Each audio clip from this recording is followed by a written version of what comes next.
Ciao Antonio, Ei, Antônio, como está aí? como você está? Tudo bem? Muito bem, e vocês? Tudo bem. Não sei se você estava ouvindo, coloquei uma música em sua homenagem, Sim, eu vi, era italiana. italiana. Legal, obrigado. Você conhece esse cantor, Margo Mengoni? Sim, sim, Marco Mengoni, sim. Ganhou, acho que ganhou um festival de Sanremo alguns anos atrás. Você sabe que eu não conhecia ele, eu estava em Como ano passado, em Lago de Como, e, e eu ouvi essa música no hotel e usei o Shazam, que é um recurso que eu uso bastante quando eu viajo, e ouço ele desde então, um excelente cantor. Mas antes de mais nada, boa noite. É um prazer tê-lo aqui conosco. Espero que você Obrigado, esteja boa bem, noite. você e sua família. Vou desabilitar aqui os comentários para as pessoas verem você melhor. Você está em Betim? Você está na Itália? Você está em Belo Horizonte? Onde é que você Não, está? estou em Belo Horizonte, estou na minha casa em Belo Horizonte e de vez em quando vou para a fábrica, outros dias passo em casa, então me estou dividindo entre fábrica e casa. Bom, deixa eu fazer as apresentações. Para quem não conhece, o Antônio Filosa é o presidente da Fiat, da FCA. Eu ainda sou old school, eu chamo por Fiat ainda. Fiat Chrysler Automotive, para a América Latina. Fica baseado em Minas Gerais. Ele é um italiano de 42 anos, nascido em Nápoles. Me corrijam se eu estiver errado, mas para mim é a melhor pizza do mundo. E, e você mora no Brasil desde que ano? 2005. Isso? Sim, é isso Como é que mesmo. tem, como é que tem sido? Obviamente que Itália e Brasil têm inúmeras similaridades. Eu sou um brasileiro italiano. Quando a gente se conheceu, eu falei isso para você. Sim. Acho que todo brasileiro ama a Itália, todo brasileiro adora a culinária italiana, visitar o país. Mas como é para um italiano que já está há 15 anos no Brasil se adaptar no Brasil? É fácil? É difícil? Como é que é essa adaptação, Antônio? Eu cheguei ao Brasil, eu sou italiano, de Nápoles, como você lembrou, mas cheguei ao Brasil depois de ter vivido na Espanha, depois na Inglaterra, depois nos Estados Unidos e, por fim, cheguei aqui no Brasil. Depois do Brasil, fui a morar na Argentina, depois voltei para o Brasil. Então, já estava bastante acostumado a viver fora de casa. Agora, de todos os países que tive a sorte de viajar, de morar, viver durante um tempo, eu acho que o Brasil foi o que claramente gostei mais como estilo de vida, né? Então, o italiano no Brasil, ele, por poucas diferenças como o idioma, por exemplo, ele encontra um ambiente que reconhece como familiar, né? As características dos brasileiros são características de proximidade, de amor pela família, de vontade de estar juntos. É a mesma coisa para o italiano. Então, depois de ter aprendido o idioma, a integração foi muito fácil, né? O ponto que me estabeleci aqui, fiz carreira aqui, casei aqui com uma brasileira, tive um filho brasileiro, então tem toda uma trajetória de brasileiridade que comecei a fazer depois de ter chegado em Minas Gerais. Muito legal. Vamos falar um pouco da sua formação até você chegar nesse cargo super importante que você ocupa hoje. Bom, você nasceu em Nápoles e cursou o conceituadíssimo Instituto Politécnico de Milão, completou sua formação lá e depois no Brasil você fez uma formação em gestão na Fundação Dom Cabral. Quando você Sim. começou na Politécnica lá de Milão, você já imaginava que você ia entrar no mercado automotivo? O que você queria fazer na vida? O Antônio, estudante, entrando no Politécnico de Milão. Eu escolhi engenharia exatamente porque tinha muita vontade e muito desejo de trabalhar com carros, né? Tem uma anedota divertida sobre mim. Meu pai faleceu há muitos anos, mas durante a adolescência, né? Ele sempre me falava, eu não sei quando, não sei como, mas sei aonde você foi concebido, que foi no meu carro, né? Porque na época, na Itália, a minha família é uma família classe média, então não tinha uma casa, por exemplo, extra, os meus pais para ter o romance típico de namorados que eles tinham na época, o lugar era o carro, isso é típico, era típico na Itália naquela geração. Então, aquele carro a gente conservou, porque era um Alfa Romeo Giulia 1300 Ti, que agora tem 47 anos, e a gente conservou, está aí na garagem lá do meu apartamento na Itália. Agora virou carro de época, né? Fantástico, de verdade. E acho que de lá começa um amor que é incondicionado para motores e para carros. Então, eu apliquei a engenharia no Politécnico de Milão exatamente para trabalhar futuramente com carro. Tive a sorte de ser selecionado na época pela Fiat, num Career Day que a Fiat teve no Politécnico de Milão. Fui selecionado e me mudei para Turim e comecei a trabalhar na Fiat, depois Fiat Chrysler a partir do ano 2009 e tudo que veio junto. Primeiro trabalhando em Turim, depois, como falei, mudando de cargo e fazendo carreira internacional em vários países. Aqui no Brasil cresci definitivamente. Agora, como você falou, sou presidente da FCA na América Latina e também sou membro do board global da empresa. Estou no board da FCA há 2 anos e isso claramente foi muito legal, né? Para quem ama carros, conseguir chegar a esse ponto, acho que é uma boa satisfação. Sem dúvida. E a gente vai falar um pouco da sua carreira e do crescimento fenomenal que você teve dentro da companhia, porque uma das nossas ideias ao fazer essas lives aqui da Forbes, mais do que prover entretenimento num momento muito necessário, em que as pessoas estão buscando uma informação positiva, uma inspiração para seguirem tocando seus negócios, empreendendo, buscando emprego, buscando promoção. A gente tem feito convites para as pessoas que podem servir de inspiração. E quando eu olho para o seu currículo, a gente vai chegar nele daqui a pouquinho, mas eu estou com uma dúvida antes, Antônio. O italiano gosta mais do futebol ou do veículo, do carro, da máquina? É mais futebol ou é montar? Na Itália temos a sorte de ter ambas as tradições, né? Então, claramente não somos como o Brasil, como o futebol, mas uma estrela a menos, né?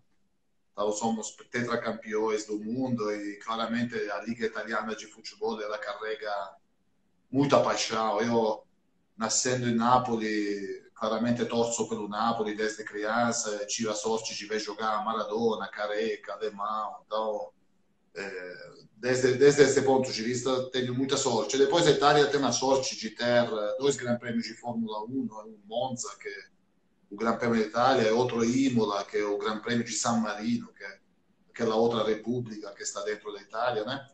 E tem as fábricas da Fiat, claramente, depois para os corações mais apaixonados, tem a fábrica em Maranello da Ferrari, tem a fábrica em Modena da Maserati, tem a fábrica em Borgo Paginale da Ducati, 2 rodas, né? Tem a fábrica da Lamborghini. Então, em um país tão pequeno, essas 2 paixões, no final, você acaba encontrando sempre no meio da sua vida a possibilidade de entrar em uma e em outra, né? Eu fui paralelo, né? De verdade, eu era alfista, né? Pelo feito de ter nascido, né? Ter sido concebido no Alfa Romeo, eu desde sempre era apaixonado por Alfa Romeo e por Napoli, né? No caso do Alfa Romeo, na época, até os anos 84, 85, corria em Fórmula 1, agora voltou com a Sauber, né? Mas teve um período muito grande de ausência dos Gran Prêmios. Eu me lembro ainda Antonio De Cesaris, que se chama como nós, inclusive, que foi o piloto que fez o 3º lugar em Monte Carlo com o Alfa Romeo, foi o último pódio de Fórmula 1 que o Alfa Romeo teve antes de Alfa Romeo depois sair. E Alfa Romeo foi a primeira campeã do mundo de Formula 1 con un italiano, Nino Farina, nel 1954. Então, tem muita história, não como a Ferrari, mas tem muita história. A segunda vermelha da Itália, como falamos lá na Itália. Então, digamos assim, são duas paixões muito fortes, né? Que o Brasil também, por incrível que pareça, também nisso é parecido à Itália, porque, bom, como futebol nem falar, né? Pelé, 5 títulos, inúmeras Copa Américas, então, absolutamente o futebol mais perfeito, digamos, né, da história. E como Fórmula 1, o poeta das 4 rodas era o falecido Ayrton Senna, que infelizmente nunca conseguiu pilotar uma Ferrari, né? Mas que fez sonhar fãs da Fórmula 1 em todo o mundo, né? Ayrton Senna é um dos 3 pilotos históricos da Fórmula 1, né?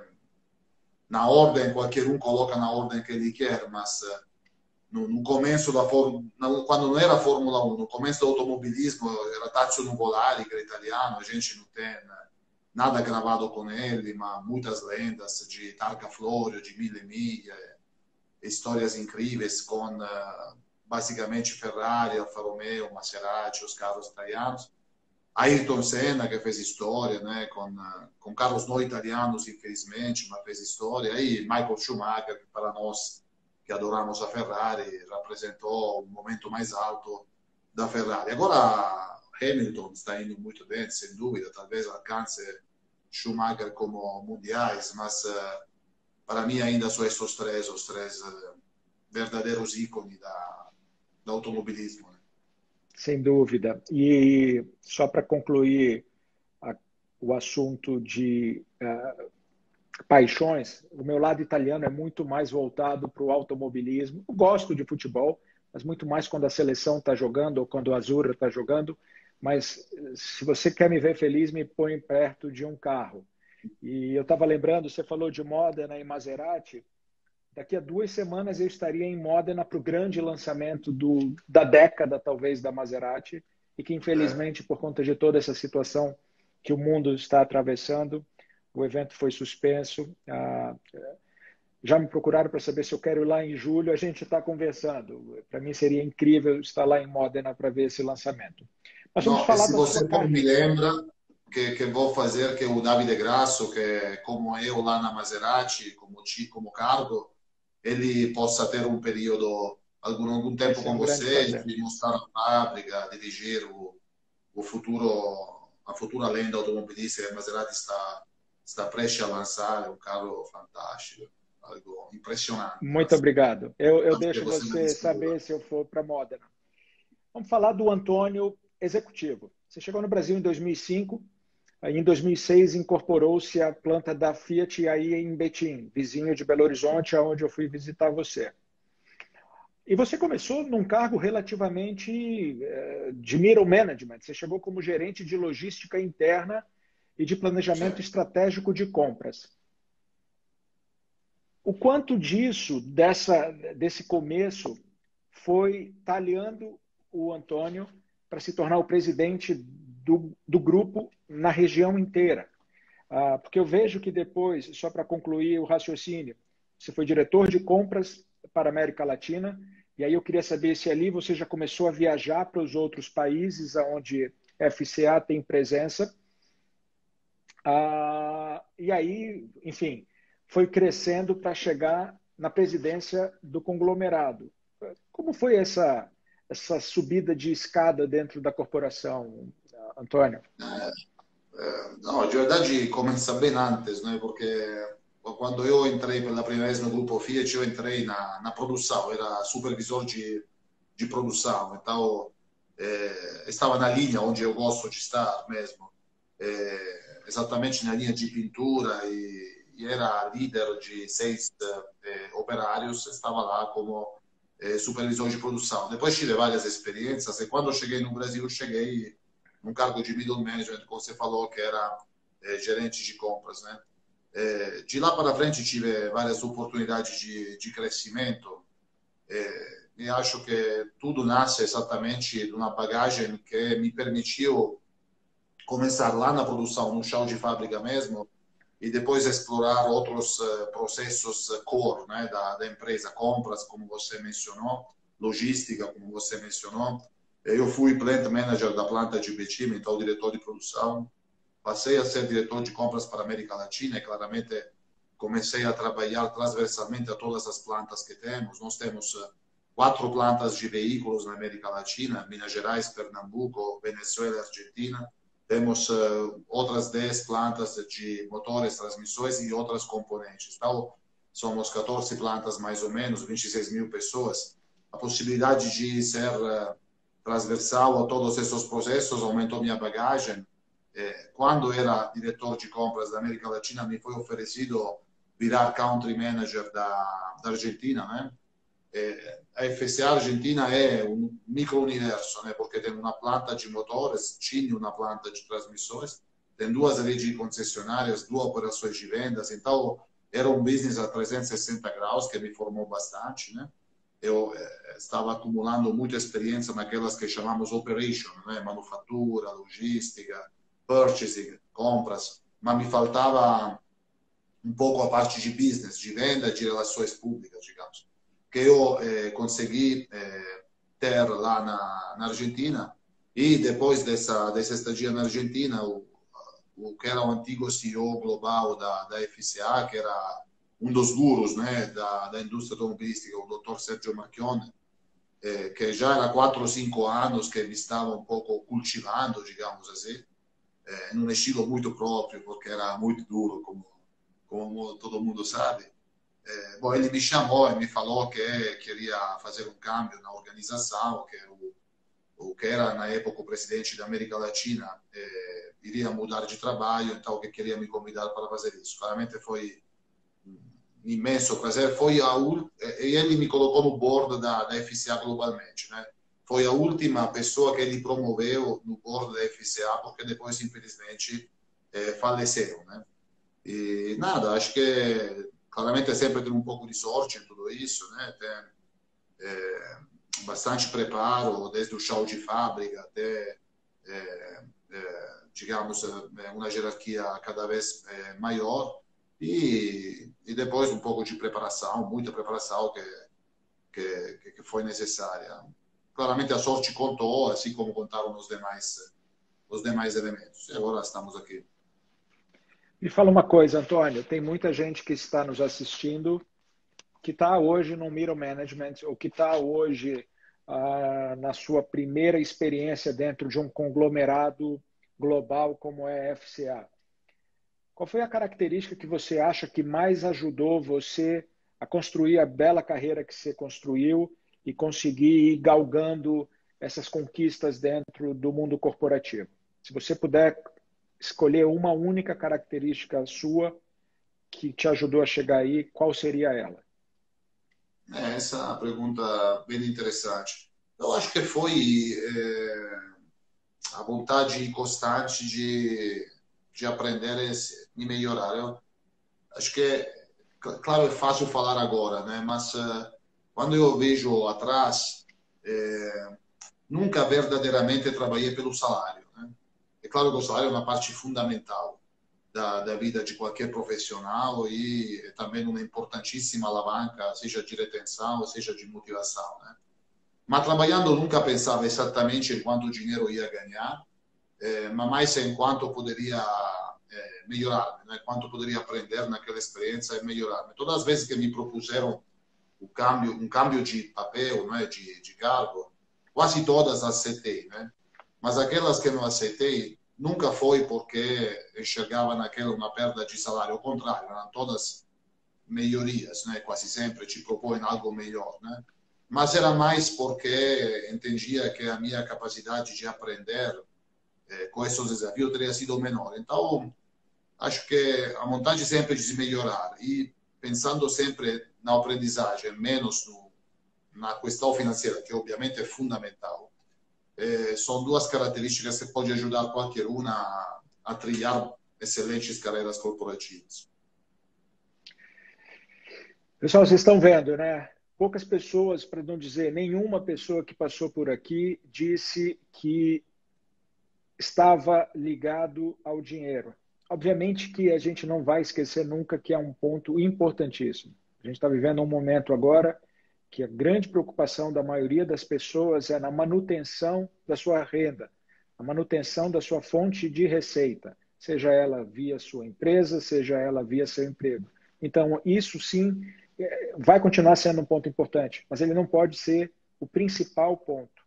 Você não ouviu nenhum empreendedor, nenhum executivo do porte do Antônio dizer eu estava atrás de um salário. Eles estavam atrás de um objetivo que é muito maior, que é um legado, que é construir uma história e deixar a sua marca por onde eles passaram. E isso, consequentemente, traz os resultados que quem está apenas buscando dinheiro não necessariamente vai encontrar. Muito legal, Antônio. Eu estou vendo que vocês estão no meio do maior ciclo de investimentos da história da FCA no Brasil. Vocês estão destinando 16 bilhões de reais ao desenvolvimento de novos produtos e tecnologia até o ano de 2024. E no meio disso a gente enfrenta essa pandemia surreal. Como é que fica esse planejamento? Como é que fica a FCA? Como fica a região? O que vocês estão refazendo de planos diante desse inesperado detour, esse pequeno desvio de rota que nós tivemos em 2020? É isso mesmo. Sim, nós estávamos crescendo bem no país, no Brasil, mas também na região toda. Nós, por exemplo, como FCA, fechamos o ano 2019 como líder de mercado no Brasil, né?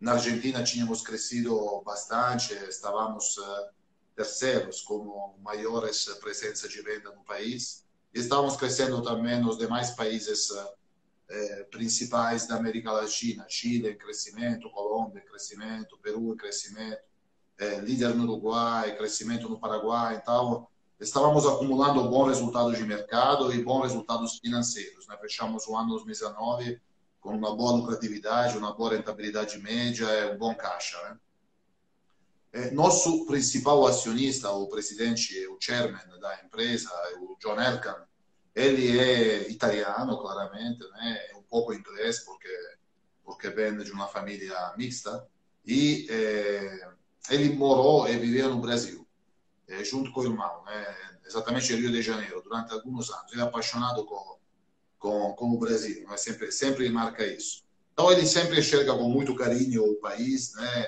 Com muito otimismo.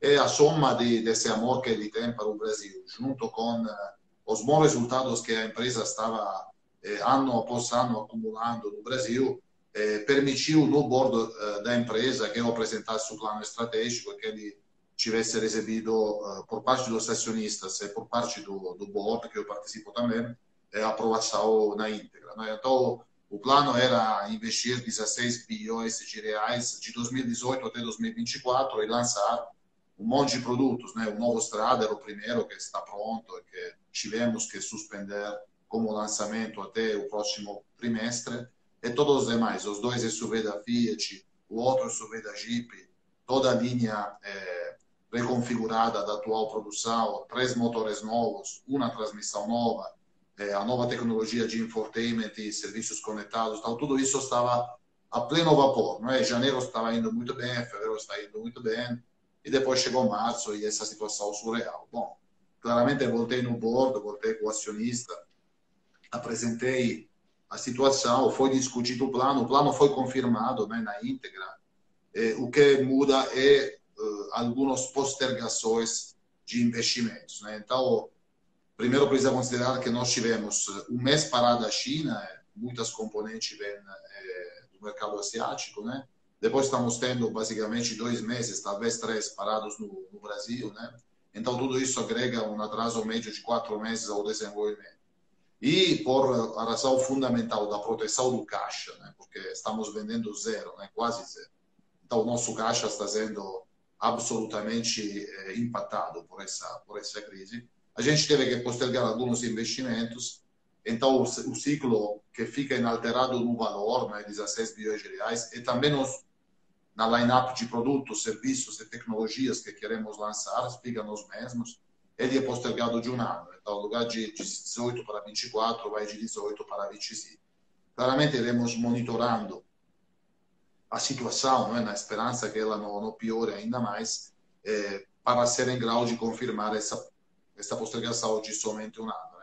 Se necessário, temos que rever um pouco o timing de tudo. Mas agora queremos fazer a mesma coisa, mas iremos um pouco lá mais para frente, até 2025.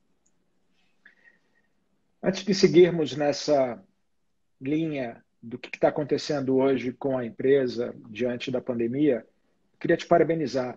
Ser líder de mercado de um país tão competitivo como o Brasil, que tem todas as grandes montadoras globais vendendo seus produtos aqui dentro, deve ser motivo de orgulho dentro da matriz. Quantos outros países do porte... O Brasil não tem muitos concorrentes de tamanho, de área, nem de população, mas que mercados globais importantes existem? Tem a FCA como líder, como você é aqui no Brasil? Você falou que tem o Uruguai. O Uruguai é um mercado pequeno. Que outros mercados vocês são líderes? Oh, essa é interessante. Bom, a FCA claramente é líder na Itália, somando Fiat, Alfa Romeo, Lancia, Maserati, Jeep, acaba sendo líder na Itália e depois é líder basicamente no Brasil. Isso o ano passado, 2 anos atrás, não fomos líderes. E esses são os dois principais fundamentais mercados onde somos líderes. Tem uma imensa presença no Norte América, mas tem outros no Norte América que vendem mais que a gente, Canadá, Estados Unidos e México. E depois tem uma forte presença em outros mercados, mas não chega a ser líder. Mas a coisa interessante é que o ano passado, então antes da crise, a marca Fiat vendeu mais no Brasil que na Itália. Foi a primeira vez na história, como marca Fiat. A história nunca tinha acontecido em 115 anos da história da marca na Itália que perdesse Itália como primeiro mercado e foi o Brasil. É muito interessante. E a marca Jeep, ela tem claramente nos Estados Unidos o país com maiores volumes, mas o Brasil é o segundo país no mundo com volumes de vendas da marca Jeep. Obviamente nos Estados Unidos o mercado é muito maior e Jeep conta com um line-up mais amplo.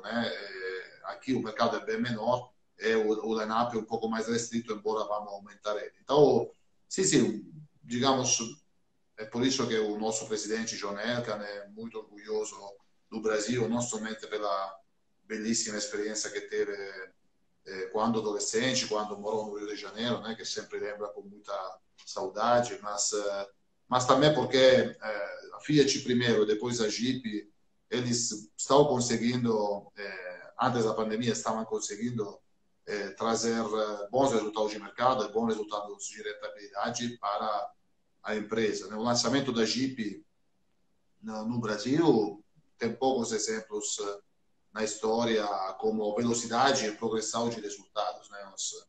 A Jeep não existia no Brasil, lançou o Renegade, virou o SUV mais vendido do país, lançou o Compass, que também virou o SUV mais vendido, ou o segundo mais vendido do Brasil, dependendo dos meses. E agora temos vontade de explorar ainda mais essa possibilidade que a Jeep não oferece. Parabéns. Eu acho que quando você chega lá em Turim, as pessoas falam, olha, aquele cara ali é bom de vendas. Ele... agora não posso viajar mais para Turim, infelizmente. Em breve as coisas vão voltar ao normal, eu não tenho dúvida disso. Que tipo de ações você tomou logo que a quarentena foi basicamente estabelecida no Brasil inteiro? A fábrica parou por completo? Que tipo de ações hoje e trabalho estão sendo feitos dentro da FCA no Brasil? Nós paramos as fábricas no dia 23 de março, todas elas. Então, paramos as 2 fábricas de veículos no Brasil, a fábrica de Córdoba, na Argentina, de veículo também. Claramente, a fábrica de Valência, na Venezuela, já estava parada por outras razões. Paramos as fábricas de componentes, paramos as fábricas de motores e transmissões. Então, paramos 14 fábricas nossas no território, além, claramente, dos fornecedores todos que tiveram que parar junto conosco. De lá para aqui, nós trabalhamos em 4 pilares fundamentais. O primeiro era a sociedade. Então, o que vamos fazer nos territórios onde temos uma presença industrial importante para suportar a sociedade, né? Sabemos que o Brasil, em alguns territórios, ele carece de uma adequada estrutura hospitalar, então nós envolvemos todos os nossos funcionários, né? Temos 26 mil na América Latina, para pensar em projetos de suporte, né? O segundo pilar foi o que chamamos de People Protection, a proteção das nossas pessoas. Então, que processos novos, que tecnologias novas, que ferramentas de proteção contra o Covid-19 vamos implementar e testar antes que as fábricas regressem a trabalhar, né? O terceiro era Business Protection. Então, o problema principal do business era cash, era a caixa, porque as vendas estavam a zero. Então, o que podemos fazer para proteger o business até que ele volta, né? E o quarto pilar era o que chamamos de Smart Restart, de recomeço inteligente. Então, o que podemos fazer nessas semanas? Estamos parados, para que na hora de retomar, nós teremos tudo alinhado para retomar com força e virar a ser novamente o que deixamos de ser o 23 de março, que é o líder de mercado, né? Para a sociedade, eu somente lancei o desafio numa reunião que todos os dias começamos a fazer sobre o Covid. Ou seja, caros colegas da FCA, o que vocês acham que deveríamos fazer para a sociedade? Então, foi uma incrível explosão de projetos, de ideias. Os brasileiros, eles são hiper criativos e proativos, pelo menos os brasileiros que eu conheço na FCA, e trouxeram um monte de projetos. Foi o contrário, né? Tivemos que parar um pouco e tentar organizar as ideias, né? E lá começamos. Então, junto com a prefeitura de Betim, em Minas Gerais, nós fizemos um hospital de campanha para até 200 leitos, né, para o Covid-19. Lá em Pernambuco, fizemos um segundo hospital de campanha para 100 leitos para a Covid-19, com 3 equipamentos de respiração e todo equipamento necessário para os doentes dessa pandemia. Lá na Argentina, em Córdoba, mais um hospital de campanha para 100 leitos e uma infraestrutura necessária para os doentes de Covid-19, né? Nós demos 175 carros incomodados para os hospitais de Minas Gerais, de Pernambuco e de São Paulo, e mais 50 carros, mais ou menos, para os hospitais argentinos. Doamos uma ambulância para o hospital de Betim que fizemos e outra ambulância para o hospital de Pernambuco que fizemos. Nós treinamos, junto com o Senai, 18 técnicos da FCA que viraram manutentores de respiradores, e transformamos 2 áreas nas 2 fábricas que temos, de Betim e de Goiânia, para receber os respiradores estragados e dar a manutenção e devolver. Até agora já demos manutenção para mais de 250 respiradores, né? Cada respirador ajuda 10 vidas, mediamente. Então, 250 respiradores que voltaram, ou que estão voltando, porque não todos ainda voltaram, aos hospitais, vão ajudar a 2.500 vidas, né? Nós trabalhamos junto com os fabricantes locais de respiradores para aumentar a produtividade deles, assim permitindo a produzir mais com menos, né? Como a indústria automobilística aprendeu a fazer há muito tempo já. Nós demos um monte de doações diferentes, né? Por exemplo, 18 toneladas de comida para moradores de ruas, em um projeto que estamos fazendo junto com um chefe italiano de Belo Horizonte, inclusive amigo meu há muito tempo. Então, digamos assim, convertimos todas as impressoras 3D que temos nas fábricas para fazer aquelas máscaras de plástico, né? Plastic Shield, que são fundamentais para as equipes de frente da saúde. Então, digamos assim, foi só lançar a ideia, os nossos colegas da FCA, eles vieram com tudo, né?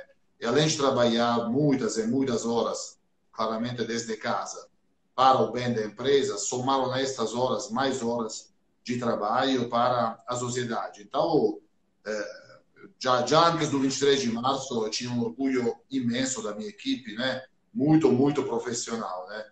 Depois de ter descoberto os valores humanos que eles sumaram para chegar onde chegamos até agora nesse projeto de suporte à sociedade, o meu orgulho multiplicou por 1000, né? Na verdade, eu sou grato de ter uma equipe tal dedicada, tal competente, mas também com valores humanos tão expressivos.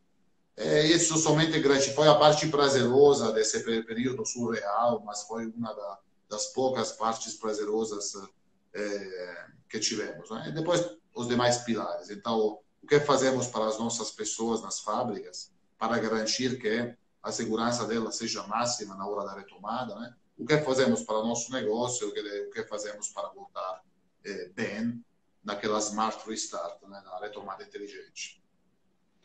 Você tem razão de sobra para estar orgulhoso de tantas iniciativas incríveis que vocês estão lançando e implementando. E é bom, porque eu acho que às vezes a gente esquece que o Brasil, na sua essência, ele é um povo... O brasileiro é super simpático, mas às vezes as pessoas perguntam se o brasileiro é generoso. E eu acho que quando a gente é colocado à prova, a gente mostra que a gente é extremamente generoso.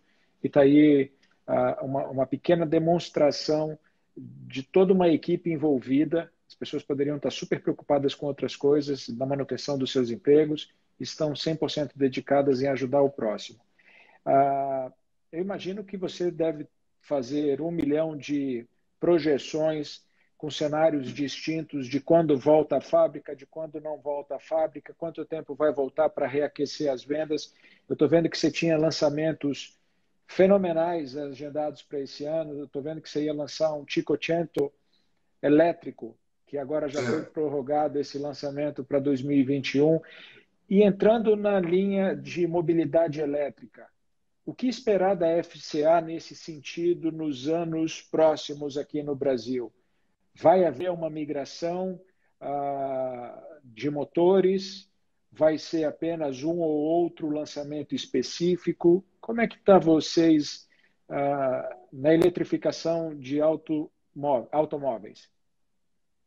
A FCA globalmente ela investe diversos bilhões de dólares na eletrificação, no projeto de eletrificação do próprio line-up. E uma das poucas coisas que a pandemia não atrasou foi o desenvolvimento de plataformas eletrificadas que a FCA e os demais competidores, claramente, estão progressivamente lançando no mercado. Nós, lá fora, já lançamos até RAM, BCG, então mild hybrid. Lançamos as primeiras Jeep híbridas, PHEV, ou seja, o plug-in, aquele híbrido com a tomada, né?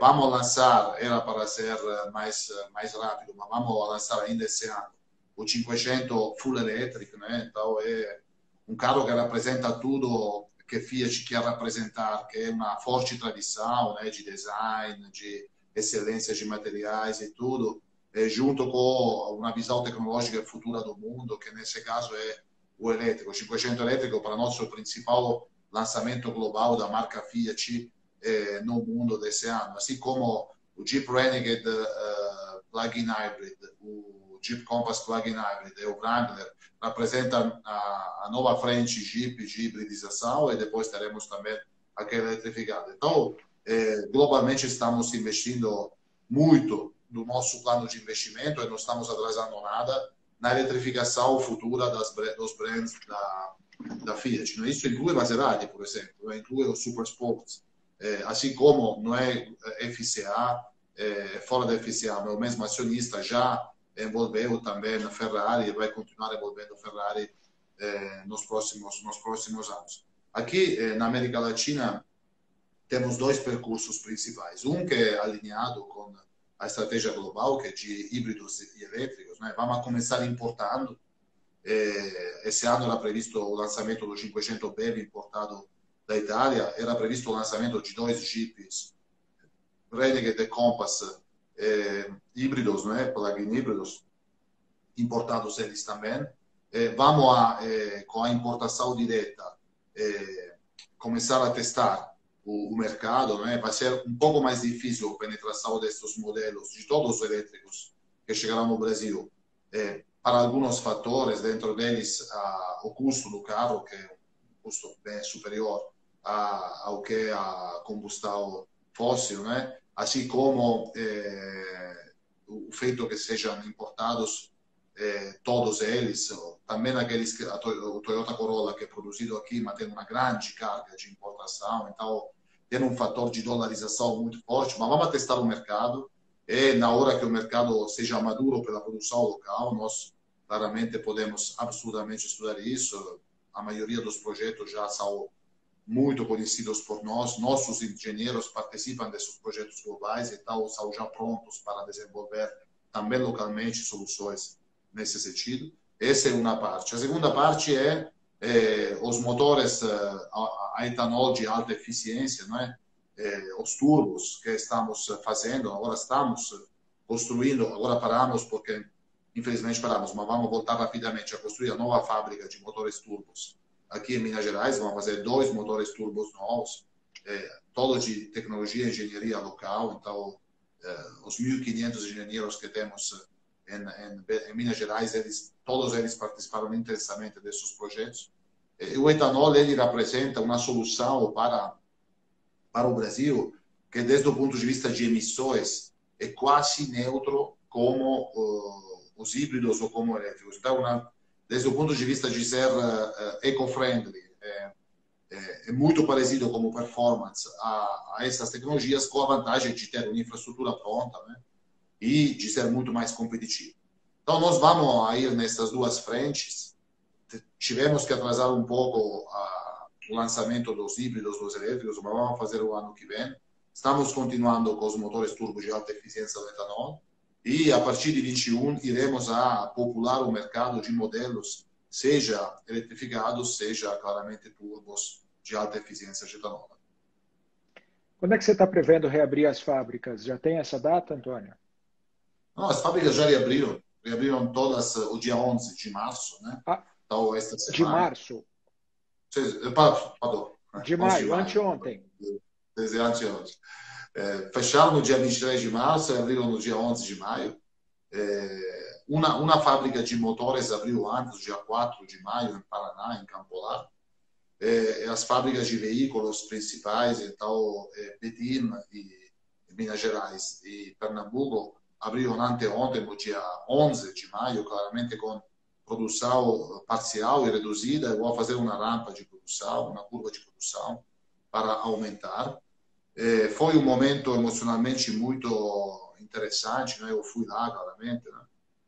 Amanhã volto na fábrica, estarei um pouco home office, um pouco presente, mais presente que home office, claramente, a partir de anteontem. Foi emocionalmente muito interessante porque claramente tem uma carga emocional forte, né? Na hora de recomeçar, bastante combatida entre receio do que vou achar e vontade de voltar, mas nós preparamos dispositivos, ferramentas e processos de segurança que colocaram os nossos colegas, esse feedback que tenho, muito seguros e muito à vontade, né? E agora estamos felizes todos de poder voltar a uma vida quase normal, né? A nova normalidade de a nova antes. Normalidade. Infelizmente, a nova normalidade. Infelizmente temos um mercado muito deteriorado, né? Que esperamos revidar agora com a nossa produção, com incentivos comerciais. Necessitamos fazer isso para cima, mas pelo menos voltamos a produzir, né? Ao longo desses 47 dias de parada, trabalhamos muito forte para projetar os melhores processos e as melhores ferramentas de segurança para os nossos funcionários. Então, eu te faço um exemplo. O nosso colega levantou e já tinha um aplicativo para ele, para nos comunicar o estado de saúde dele, a medição última da temperatura. Se tinha algo errado, a gente orienta ele a ficar em casa em quarentena. Ele chega no ônibus, e no ônibus tem... Primeiro, nós duplicamos a frota de ônibus para permitir um distanciamento social dentro do ônibus. No ônibus, ele tem um dispensador de mascarinha para ele pegar a mascarinha e já colocar. Claramente, álcool em gel. Ele senta distanciado dos demais. E tem um profissional no ônibus que se chama capitão de saúde. E esse profissional é treinado para dar contínuas orientações aos colegas que estão dentro do ônibus. Ele chega na fábrica e nas catracas nós colocamos um equipamento de termografia para medir imediatamente a temperatura de todos os colegas. e cada temperatura acima de 37 graus e meio, o colega é colocado numa área específica de um pronto-socorro para ter um atendimento médico, para entender o que é de toda forma imediatamente levado para casa durante 15 dias. E se descobre que infelizmente era Covid-19, a gente coloca em quarentena toda a área do colega para evitar problemas, e claramente para todos os colegas dessa área existe um monitoramento em casa para ajudar eles se tiver um problema de Covid-19 a superar ele da forma melhor possível. Sempre depois da entrada, obrigação para todos de mascarinha. Nós compramos 3 milhões de mascarinha na China, estamos construindo uma linha de produção de mascarinhas interna. Então, nós produzimos, a partir do final desse mês, teremos essa linha funcionando, que vai produzir 1,5 milhão de mascarinhas por mês, a maioria delas para uso interno, mas vamos doar 10, 15% da produção para, claramente, os estados onde nós produzimos.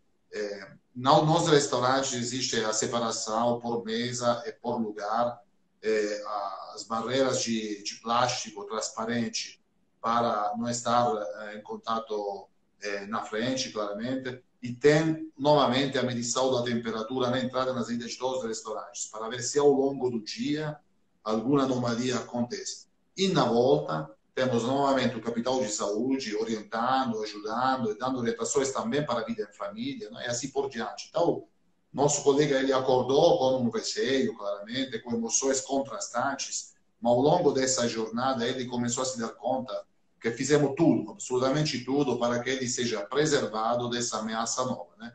E os feedbacks que tivemos foram muito positivos, e agora, digamos, a emoção é somente positiva de voltar, porque é claro que todo mundo está com vontade de voltar a uma vida quase normal, como era antes, digamos. Sem dúvida.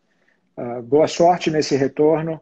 Eu tenho certeza que todos os procedimentos são os melhores para preservar a saúde dos colaboradores e que essa emoção seja muito positiva do retorno à produção. O Brasil precisa disso, o mundo precisa disso, com toda a segurança, mas precisa que as coisas voltem a uma certa normalidade.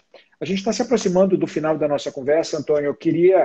A gente recebeu aqui algumas perguntas, eu vou escolher algumas delas aqui. Muita gente elogiando a nossa conversa. Obrigado a todos. Uma pergunta aqui, se existe FCA na Rússia. Vocês estão na Rússia, Antônio? Estamos na Rússia, sim. Antes tínhamos fábricas na Rússia, uma fábrica, uma cidade que se chamava Toyatigrad, nomeada por um político italiano do Partido Comunista Italiano que tinha visitado a Rússia, Togliatti. Agora mudou de nome, não sei como se chama, Nichegorod, se chama Nichegorod. Mas essa fábrica não produz mais. Mas estamos com atividades comerciais, né? Lá é muito forte o brand Jeep, né? É um país que agora claramente tem problemas graves ligados à pandemia, mas até a pandemia, através das commodities, estava crescendo. Obviamente, cada vez que se fala de commodity, a economia é feita de up and downs, né?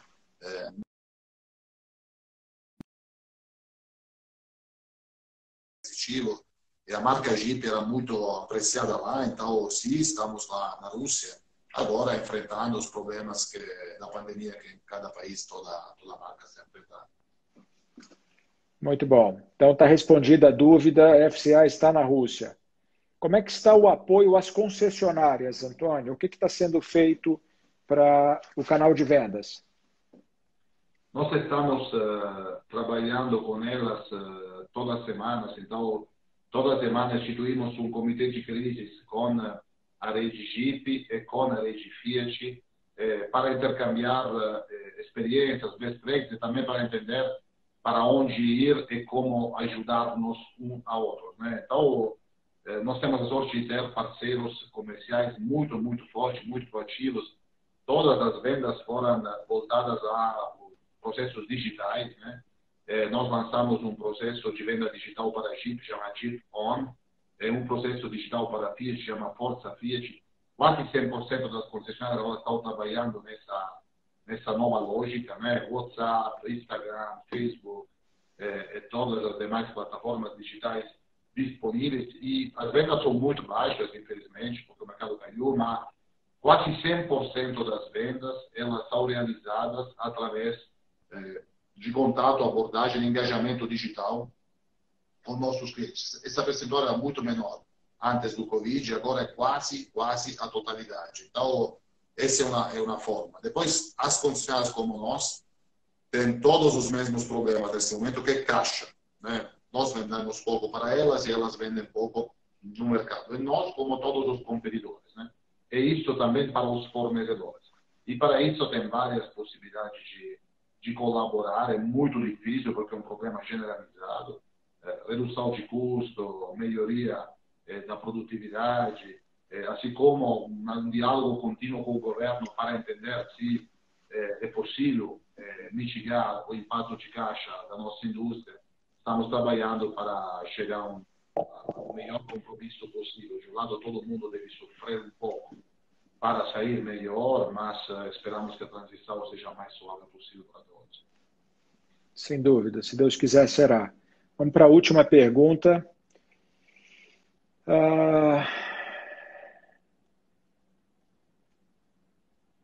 Algumas perguntas aqui muito longas.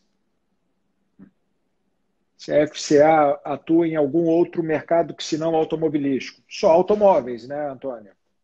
Sim, automóveis é tudo que é automóvel, como componentes, como tecnologias, mas antes da FCA, antes de ser FCA, quando era Grupo Fiat, fazia aviões, fazia geladeiras, fazia um monte de coisas, sendo automóvel principal. Todos esses negócios, como aeroespacial, aeronáutico, foram vendidos, né, ao longo do tempo. E depois da fusão com Chrysler, nós trabalhamos somente no setor automobilístico, cobrindo tudo, né? Temos marcas mainstream, como Fiat, como Chrysler, marcas premium, como Maserati, como Alfa Romeo, e marcas mais setoriais, né? SUV, a Jeep, pickups, Ram, esportivos de entrada, Dodge. Então, estamos bastante diversificados, mas somente automóveis, inclusive programas esportivos de automóveis. Antônio, eu quero agradecer, foi um enorme prazer conversar com você. Bom revê-lo, ainda que digitalmente. Boa sorte nesse retorno da FCA às suas atividades. Contem com a Forbes para continuar divulgando as boas notícias que saem tanto de Minas quanto de Pernambuco. A gente fica muito feliz de ter um grupo como vocês investindo e acreditando no Brasil. E eu tenho certeza que o que a gente está passando será um breve soluço e que vocês poderão, logo, logo, retomar os projetos ambiciosos e fantásticos que vocês têm para o nosso país e para a região. Por favor, eu deixo você com esses minutos para deixar uma mensagem para quem está nos assistindo. Primeiro, eu queria te agradecer, né? Nos encontramos pela primeira vez lá na fábrica, foi muito bom e agora voltamos a falar, é sempre agradável, é muito interessante poder bater um papo com você. Muito obrigado, somos parceiros, continuamos a ser. É ótima o formato dessa entrevista, acho que é muito gostoso primeiro, é muito inovador também. Parabéns. Muito obrigado. Como FCA temos somente uma certeza que isso é duro, é severo, mas vai passar, né? Assim como passou tudo o resto. Nós estamos no mercado há mais de 100 anos, 101 anos na Argentina, 115 anos na Itália, aqui 46 anos. Digamos, nesta longa história passamos por várias guerras, várias crises, entre elas também crises de saúde como essa e crises de outra natureza, né? Então, a coisa que se sabe sobre a crise é que ela aparece no passado nunca, mas passa. E quando passa, é tudo para reconstruir. Então, o Brasil tem tudo para ser muito forte e excelente na reconstrução econômica, social, do sistema de saúde, porque tem um recurso que ninguém outro país tem, que são os brasileiros e as brasileiras, né? Eu trabalho aqui há 15 anos, mas trabalhei outros 15 anos fora daqui. Sei perfeitamente que aqui existe algo especial que é a proatividade, a criatividade, o senso genial de superação, que a maioria dos brasileiros e a maioria das brasileiras tem. Então, isso agora é duro, agora é severo, mas vai passar, e quando passará, nós saberemos juntos construir um Brasil, uma América Latina seguramente melhor. E depois um recado para você, Antônio. Se você for para Modena ou para onde Maserati decidir lançar o carro novo, me fala, porque quero mesmo que você bate um papo com o Davide, é uma pessoa super interessante, um grande manager, e você seguramente encontrará isso muito prazeroso. A gente vai combinar que se eu for, você vai junto, que aí a gente conhece junto o lançamento. Você arranja uma vaga na sua agenda e a gente vai junto a Modena. Ótimo. Antônio, se cuida, muita saúde para você, para sua família e para toda a família FCA no Brasil. Eu espero rever você em breve. Pessoal, muito obrigado por participarem com a gente de mais uma Forbes Live. É sempre muito bom ter vocês aqui conosco. Espero que vocês tenham gostado e conhecido um pouco mais desse italiano fantástico que ama muita coisa que nós brasileiros amamos. Ele já é brasileiro também, com 15 anos de Brasil. Espero vocês amanhã em mais uma Forbes Live. Se cuidem, fiquem bem com saúde. Um abraço. Boa noite. Tchau, tchau. Graças a todos. Tchau.